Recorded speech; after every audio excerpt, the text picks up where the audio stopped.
Larry Lavagnino, born in Santa Maria, California, October the 2nd, 1935. What are the ingredients to an extraordinary life? Does it include growing up in a city of nearly 10,000 people during an extraordinary era? For Larry Lavagnino, it was Santa Maria, California, during World War II. And much like the TV show, they were happy days. You'd walk downtown, go into Toby's, and it was a fountain, and listen to music, and on the old, where you'd put a nickel in and for a play, and 25 cents got you 6 plays. And you'd have a cherry Coke and French fries, and then of course, you know, they opened up, the drive-ins started happening in the 50s, and Rick's opened up, and then Leo's opened up. So we had 2 drive-ins on the north end of Santa Maria.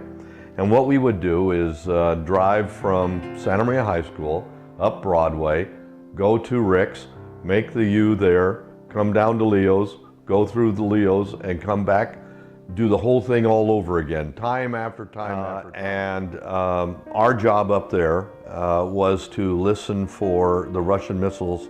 You know, the Aleutian Islands, where I was, we were 600 miles, within 600 miles of the Russian mainland. He picked up a few lifetime habits like putting cheese on his apple pie, dropping a bag of peanuts into a bottle of Dr. Pepper.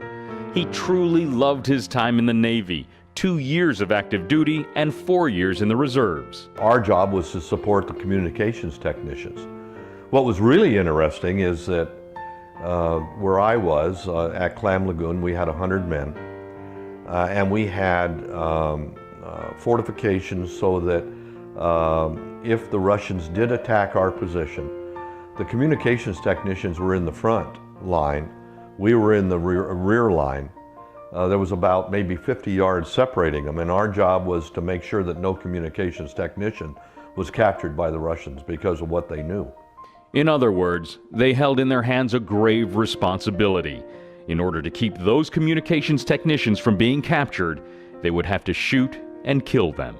I was the pointer on a 30 caliber water-cooled machine gun, the old 1918s, and I had... But it was being in the Navy and serving his country that enabled Larry to earn a new respect from his father.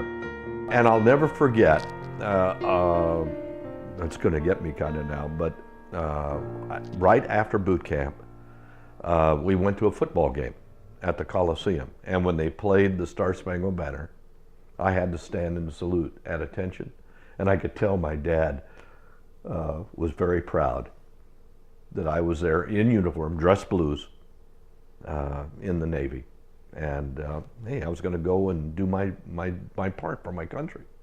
Larry's parents didn't live long enough to see him become mayor of the city of Santa Maria. They passed away before his life took that extraordinary turn. My mother did see me as a city council member, but they never saw me really come into my own. What's interesting is I was retired when things started really happening for me, you know, getting on the city council.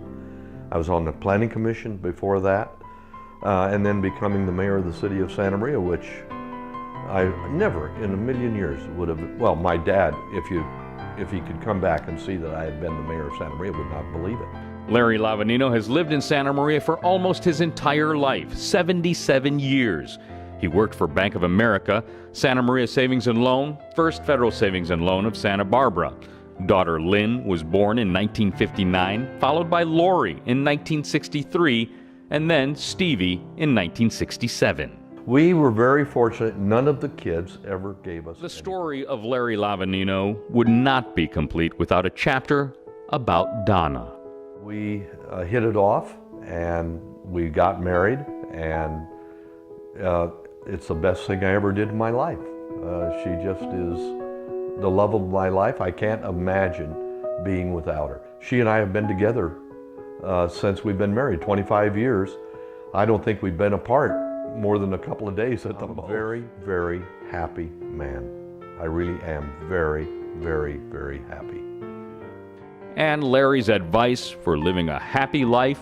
It took me a long time to learn this, don't take yourself too seriously. Don't take yourself too seriously. And things will work out. It will always work out. And sometimes you don't know it's going to work out, but it does work out. But don't take life too seriously. You're not going to get out of this thing alive. So just take it easy, relax. It'll all work out.